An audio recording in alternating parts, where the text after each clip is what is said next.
pretty sure I stacked those rounds basically on top of each other.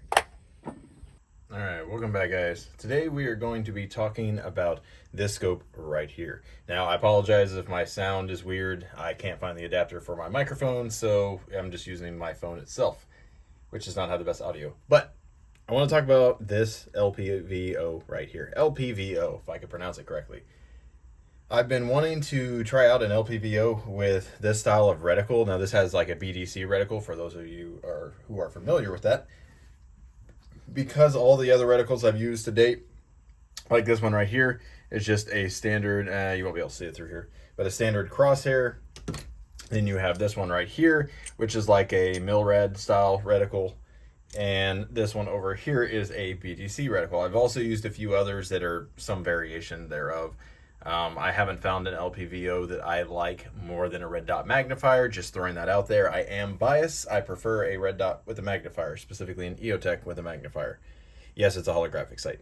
But that said, if you're looking for an LPVO and you are looking for one that's more affordable, this scope is probably my top two as of right now. Now, there are other LPVOs that I like that have good features. For instance, if you're looking for daylight bright red dot, you know, this one right here, this Red Wind is actually a pretty good choice. Sorry for any bugs that are flying around in here. That was my favorite for almost a red dot option. This one right here, the Discovery Opt, this is their 1:6, is probably my favorite when it comes to glass clarity and just kind of overall eye box and everything else. Like looking through the back of this thing, you barely see, because it's so thin, you barely see any of the scope body at all. So I really like that, and I like the 193 mount that this thing comes with. So that one, when it comes to glass clarity, I think is the best. Now, where I think this one is the best is when it comes to the reticle itself. So let me see if I can illuminate this so you can see what it looks like. It's not going to zoom in. Maybe it will. Let's see if I can force it. Oh, it's thinking about it. It wants to. There it goes. All right, so you can see that reticle in there. It is a really, really good reticle. Now, this is a second focal plane scope, and as you can tell, that's on its brightest setting. And then you can go down, and it has 11 settings. So I didn't actually think I would be able to record this. But you can tell, you can still see it. It is a etched reticle, so you'll still be able to use it even whenever the illumination is not working. The illumination, in my opinion, is mainly for low light, or if you're looking for contrast, like you're aiming at a black target or something like that, where the reticle kind of disappears. Even though it's not daylight bright, whenever you turn on that illumination, it does give you contrast to where you can see the reticle. So if you're looking for something daylight bright and you're not wanting to break the bank, this right here would be your option. But I don't like LPVOs as a red dot anyway, so I actually like this one a lot more, and I'll kind of get into why. So what this comes with is an instruction booklet right here. It's basically just one page. There's another one over here. It kind of gives you more details. But this one explains the reticle, and it is a BDC reticle, which, again, is my favorite style of reticle when it comes to a scope, or especially an LPVO. When it comes to a higher magnification scope, I prefer Milrads, but when it comes to something like an LPVO that has 10 power or less, you're not really doing a whole lot of dialing, especially whenever most of them come with cap turrets like this one, where you're not going to be dialing specifically for little things because you don't have enough magnification to shoot out that far. All of these are that way. They all have cap turrets, and this one actually has a little bit nicer cap turrets, but it's also bigger and heavier, so you kind of get pros and cons with everything. This one's a lot lighter than that other one, so that's a pro. But you're not going to be unscrewing this, changing. So realistically, again, in my opinion, I don't think you're going to be dialing with this thing, whether it be this one or this one. When it comes to windage and elevation, you're pretty much going to zero it at whatever distance you want, which I did 100 yards. And then you're going to be using the BDC reticle on the inside. If you can see it. There it is. You're going to be using the BDC reticle. But it's nice to have that BDC reticle because you can actually shoot out to 600 yards effectively, which I did. I'll show you video footage of, assuming your gun and ammo choice are capable. And for the record, I hate scope caps on LPVOs. All they do is just block your view. That's significantly better. All right, let's move this back just a little bit. Yeah, let's shoot at 300 and just kind of see where it's at. Would help. I did that.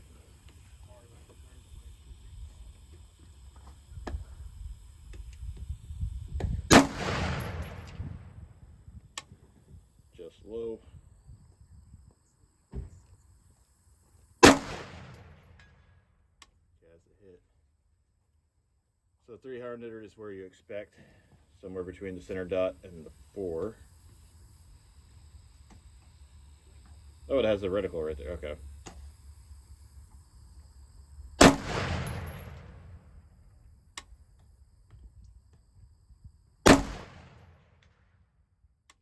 Favoring right side.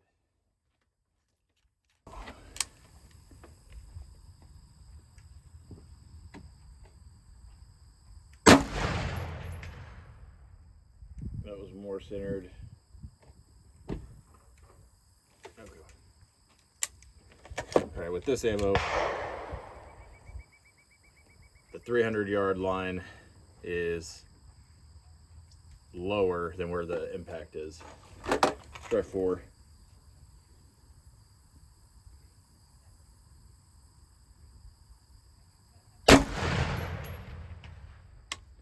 Impact first shot.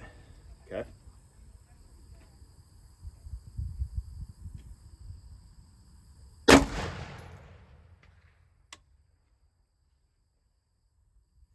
Now I'm hitting a little bit left. Which way is the wind blowing? It's blowing a little bit left. Let me come one click back to the right.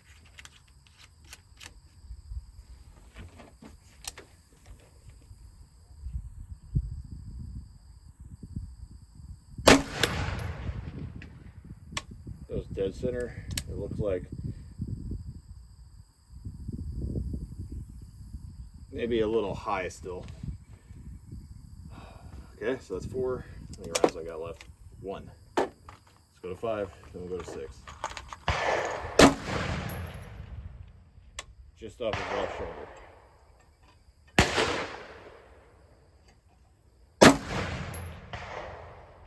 Looks like just underneath him.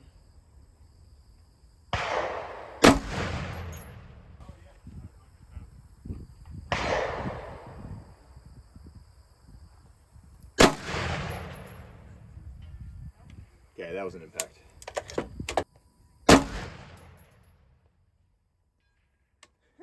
That was a hit. All right, so 600. I put the reticle right here on his forehead, like the very top of the head, and got a hit.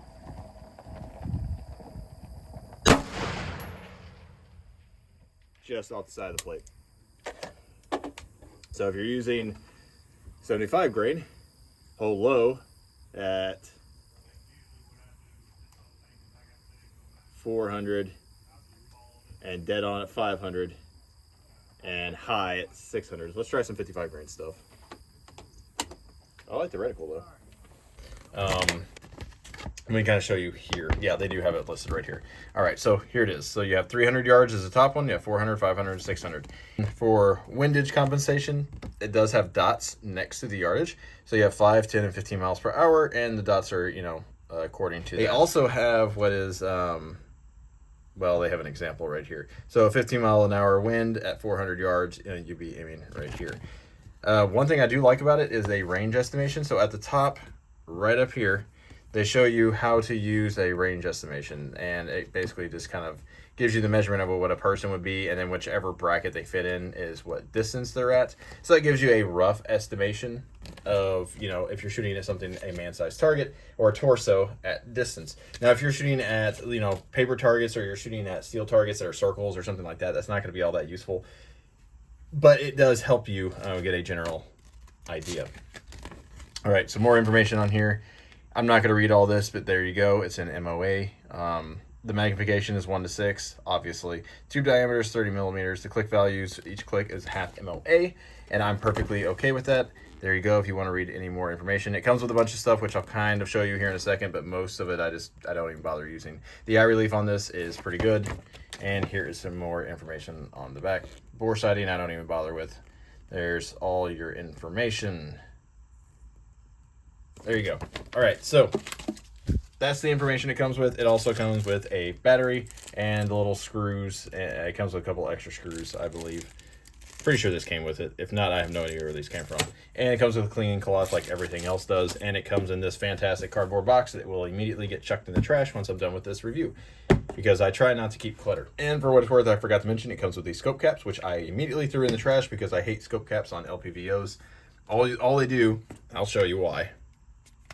I don't even think these are the ones that came with it. I don't know what happened to the ones that came with it. I think they're in my range bag.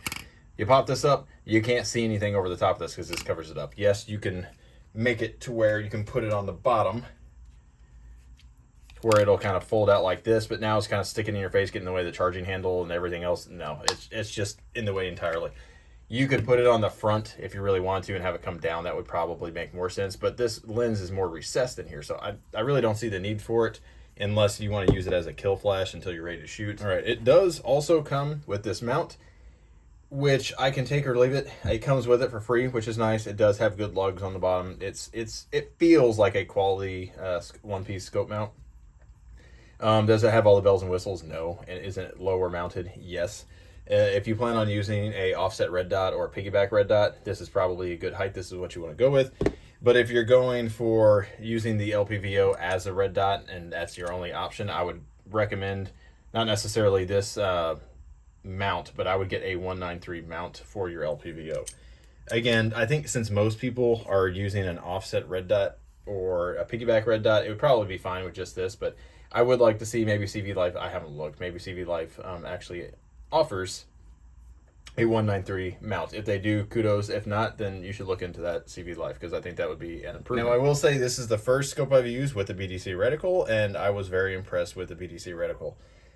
Now, they did a good job of making kind of a hybrid. It's good for range estimation. It's good for shooting out to 600 yards. I had very good luck being able to hit with 77. It was either 77 or 75 grain AAC. I don't remember which of the two, but I shot one of those two out to 600 yards at various, distances in between every 100 yards, and was able to make easy, consistent hits out to those distances with the BDC reticle. Now, again, all BDC reticles are going to be slightly different depending on what ammo type you're using. For me, at 300 yards, the 300 yard hash mark was basically, I think I had to aim slightly low, if I remember correctly. At 400 yards, it was the same thing. I had to aim slightly lower, like belly button area on the target in order to hit center mass. At 500 yards, I think it was dead on. And then at 600 yards, I think I had to aim high. I could be wrong on that, but it was something like that, where basically as long as I held on the target and I know, okay, I need to hold a little bit lower, a little bit high, you can make hits all day long. And again, no BDC reticle is going to be perfect with any ammo type in every single gun. There's probably one gun out there with one ammo type, or one barrel length with one ammo type that it's designed for. So if you're shooting something different, then just know it's going to be slightly off. One thing I also like about this is the glass is not as clear as other scopes I've used, but that said, the glass I think is adequate for what you're paying. You're paying around $200. It's like $190, I think, something like that. It could change.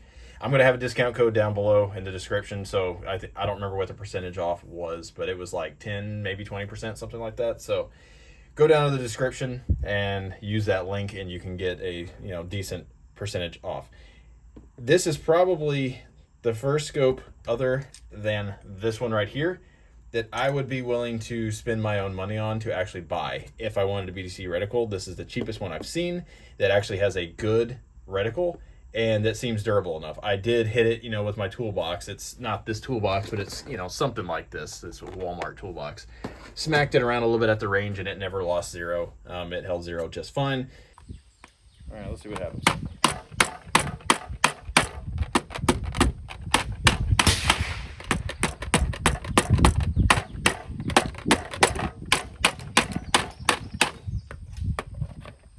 Roughest nest on the planet, but it's something. That turret didn't move, which I didn't expect it to. It shouldn't. That turret does not appear to have moved.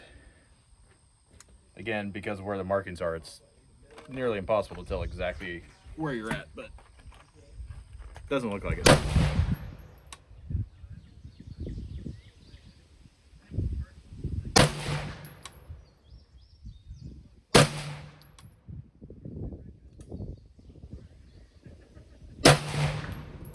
Last shot I made pulled. Go see.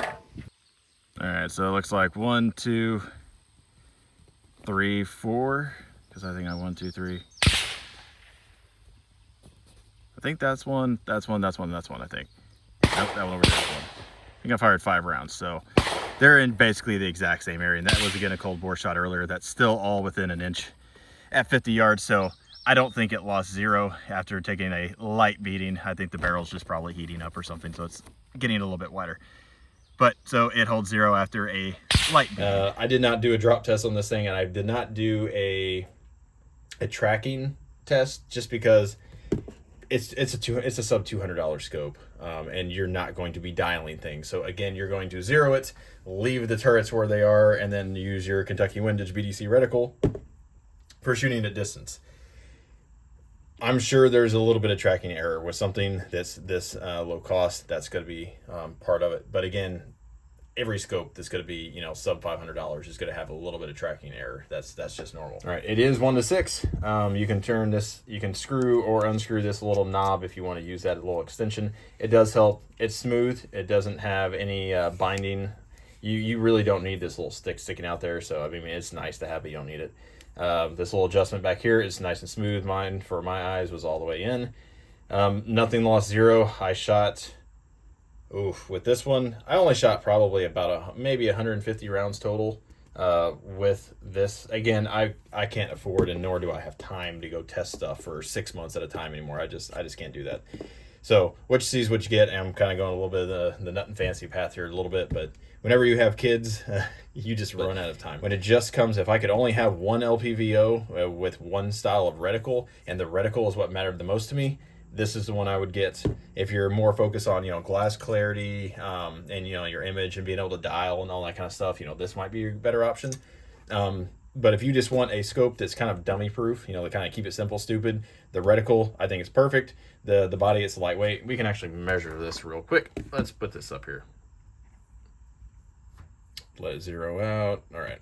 So with the mount and everything included, it is 10.4 ounces.